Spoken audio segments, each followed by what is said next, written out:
Here's one of the latest interviews from Rock and Metal Revival. If you want to hear the whole show, go to rmrshow.com. There's brand new music from Waylon. It's called Bloody Sunrise on Rock and Metal Revival. And, Jerry, that song's got a little different tone to it than the Waylon we've heard in the past. Yeah.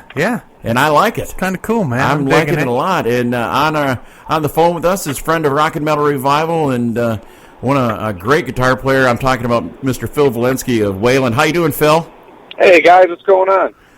Digging the new song, man, and, it's been a while since we heard a single from you, since we heard Get a Little, but it kind of sounds like a little bit of a change of direction. You think so? I think so. Yeah, I don't know. We can never tell what, to us it always just sounds like us, but, yeah, I mean, we write a lot of different kind of songs, depending on what mood we're in, or whatever. I guess we don't ever really plan that, what direction. But I guess we've been in the studio in Memphis for the last few months, on and off, finishing this record. We're actually, next week we'll be finishing up the last couple songs, and it is a different flavor. Like, I can honestly see a clear difference in kind of what we've put out in the past and this record. And I guess Bloody Sunrise definitely fits into that kind of new vein of Waylon. So are you happy with the progression so far? I couldn't be happier. I mean, I'm really proud of the band. Everybody has been playing with a fury in the studio. And a lot of that, I can attribute to the producer, Justin Reimer, who's pushed us all performance-wise and technically and creatively. Mitch especially is just on fire right now. He's, the sensitive stuff he's been singing is like really, really intimate and really intense, and the big wild stuff is just like, it's through the roof. Like, I'm usually the only other one in the studio when Mitch is doing vocals, and there's been so many moments that I just put myself in check because it's an honor to be witnessing what he's recording. Sweet. Well, Phil, through the years, through your self-entitled disc that you put out, and then the EP, and then the singles you've been putting out, Waylon's been playing out on the road over and over and over, and I know you guys hear all the time, when are we going to hear an album from Waylon? But you guys, this has been a labor of love. This should, you guys have worked on this for, a couple of years now? No, we've only been working on this record since March, actually. Really? Yeah, we had a whole nother record, just to be honest with you. We had a whole nother record almost finished and ready to go, and ran into some political issues with the people that were making the record and had to can the whole thing and start over. Songs and all? Yeah, for the most part. I mean, there's a couple that we may end up giving them another shot at a later date, but we're that kind of band where we don't really dwell on songs. Yeah. Like, if a song isn't working out, it's like, well, let's just write a better one. We can do better. So we're always trying to outdo ourselves. Yeah. Even if we get a song finished, we'll go back and rewrite the lyrics again just to see if we can beat it. Wow. That's a good idea, though. Well, I've seen some pictures of the studio work, and I saw that now Jesse James Dupree was sitting in the studio with you one, guys. Is he really giving you guys some kind of direction on how to go, or is he just kind of overseeing the project? He just wishes we had more chainsaw on the record. I can't figure out why that didn't catch on for anyone else. Yeah, every song needs a chainsaw solo. No, Jesse's he's a really good kind of outside ear for us to run things by. He's got a lot of musical knowledge, as well as like just understanding the whole lineage of rock and roll and the way where we come from with it and what we believe in and where our band is heading, and what we want, what we see ourselves as. And sometimes it's funny as a band, you see yourself as one thing, and you're totally not that. Like, when Mitch and I first started playing together, we played acoustic all the time, and we would play out, and we thought we rocked so hard. And we were just these two jackasses on acoustic guitars, and people would say, yeah, man, it's really, really cool. You guys remind me of Dave Matthews. Ooh. And we'd be like, what? We're just disgusted. But it's like, well, of course we did. We were two guys on acoustic guitars. So Jesse, we do bounce things off of him because he helps us, keep it in perspective. And I got to say, he is really hard to impress. Like over the last couple of years, he has not been impressed with anything that we've recorded or put out. Honestly, it's always like, oh God, I got to send this to Jesse. Here we go. He's going to beat us up over it. But this record, hearing the new stuff, he has been nothing but positive and really impressed, and really impressed with the direction, really impressed with the production, impressed with the performances and the songwriting, which is huge to us because, seriously, I mean, if I don't know if you guys know him, but getting a compliment out of that guy it's near impossible. Yeah. You know what you should do? You should record like an acoustic version of "She Loves My Cock" and see if he likes that. That is his main love ballad that he does. I think that would sound good. And then put some cowbell in it. Hey, Phil, I see that you guys are going to be doing some shows with Jack, or well, at least one show with Jackal up in Green Bay. And do you get a chance to play with those guys much? Here and there. We don't usually plan it.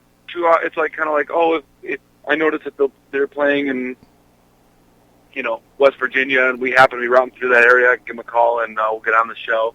But actually, the end of November, we planned it, and we're doing like a little run with them. I think it's maybe a week and a half or something. We're going to do all the shows together. I know we're doing Green Bay, Indianapolis. We're doing Watsika, Illinois, Cincinnati. So just like a handful of shows. We love playing with those guys. It's a great time. And honestly, it's, they have a crowd that's so dedicated to their music. The Jackal fans are hardcore. And so it's a challenge for us. We love it. We get up there and try to convert. Yeah. We want that merch line at the Whalen booth longer than Jackal's, so we go for every night. Well, Phil, speaking of rabid kind of fans, the Wayland Warriors, now I was up at Taste of Madison, and I tell you what, a lot of people come out to see you guys up here in the Midwest. Do you find it easier to play in the Midwest, being Midwest guys, or is your music pretty much going nationwide now? We've noticed the show's growing at a rapid rate all over the country. Out west has been booming for us, out in Idaho and Spokane, Washington, and Utah, Colorado, Wyoming, Montana, the Dakotas. And down south has grown this last year like crazy, the Carolinas and Louisiana, Mid-South as well. So we see all this growing, but which is really exciting for us because that's, when you go somewhere you're not from at all, you don't know anybody, and then all of a sudden people are singing the words to the songs, and the attendance is growing in the clubs. I mean, that is like the most exciting thing there is. But playing in the Midwest is, like Madison's a great example where we kind of feel like, they've grown up with us. Even though I know there's a lot of new faces, the crowds are growing in the Midwest faster than anywhere. But for some reason, it just kind of, we feel at home there, and it feels like we know everybody so well. It's just really special. Now, you played another new song at the Taste of Madison. The name of the song was called, what, Back to Life? Yeah, we did do that one there. Yeah, now is that something that we will hear on the new album, or was that you guys just trying that out that night? That will absolutely be on the new record. And I can attest to this, Jerry. That song kicked ass. I was like, damn. Cool. I thought that was awesome. I had to send Phil a text to find out what the name of that was right away. Did it have cowbell in it, though? No, but I think it could. See, because, you got to have that. Yeah, exactly. Got to have that in there, man. Exactly. So we'll work on it. All right. Hey, now, Phil, you're going to be doing a show in Madison, High Noon Saloon, the night before Thanksgiving. Yeah, cool. So that'll be a night to everybody to bring out their turkey drumsticks and celebrate with the band. And then you're going to be in Rockford, October 28th. You got some more shows around here, too, don't you? Will Rock? Those are two I know of. Will Rock, yeah. That's in Franksville, Wisconsin, I think. Yep. Cool. Is that close to that? Yeah, you're not far from here. No, that's not far from here either. And then this weekend, you're in Indiana. Am I right? We were last night. We did a private party there. Okay. But over the weekend we have Columbus on Friday and Parkersburg, West Virginia on Saturday. And you got a lead singer celebrating a birthday on Saturday? Yeah. Ooh, that's going to be birthday. Fun. That'll be a party. Yeah. Any requests for the listeners to bring anything out for Mitch? Is there anything that he, I'm trying to think. Just all the hot chicks need to show up. All he can do is you got to tease Mitch about his new haircut. Oh, he didn't. Did he get a Bieber? We've been teasing him like crazy. Bieber. I don't know what you'd call it. It's hard to describe, but it's fun to tease him about it. And I guess one more thing. How did Dean do in the studio? Dean killed it. He's still killing it. He'll be. We're heading back to the studio on Sunday, and we'll work for like 10 more days to track these last few tracks. And man, Dean, I think he's really pushed himself. We've been talking a lot about different bass players, and I know he's been listening to a lot of Rob DeLeo, from the Stone Temple Pilots, and because that dude's got his own style, how he really sneaks in different melodies and moving around. And I think Dean's kind of taking that on.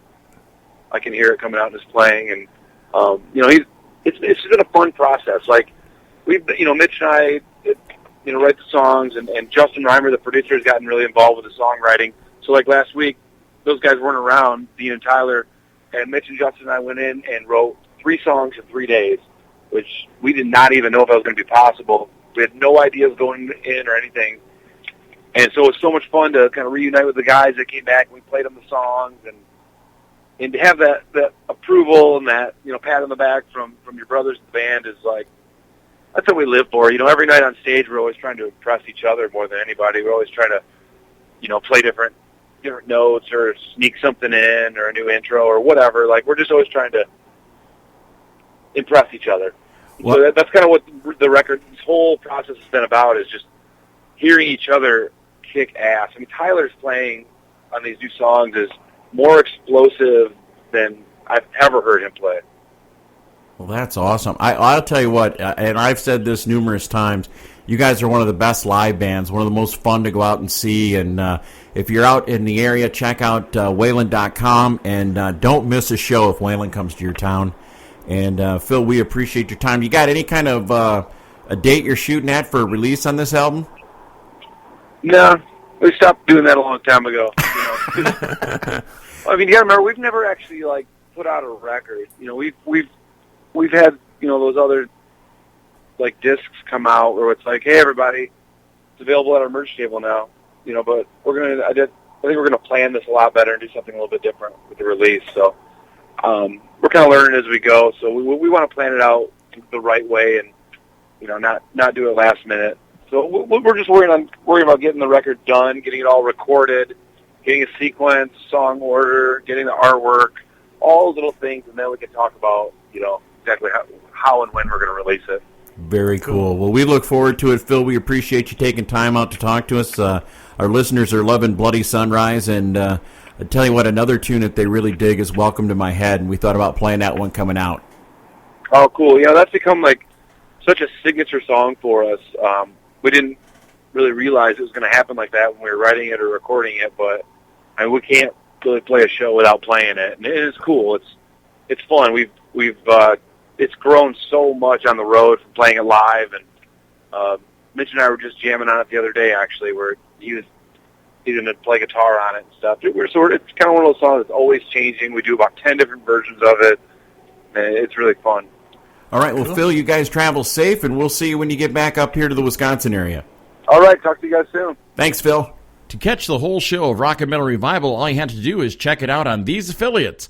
Mega Rock Radio's on Saturdays from 11 a.m. Eastern Time, and on Uncontrolled Noise Tuesdays at 1 a.m., Thursdays at 8 p.m. Eastern Time, and on Saturday nights at 7 p.m. Eastern on UncontrolledNoise.com. And make sure that you leave them a message and tell them that you found Rock and Metal Revival on their stations.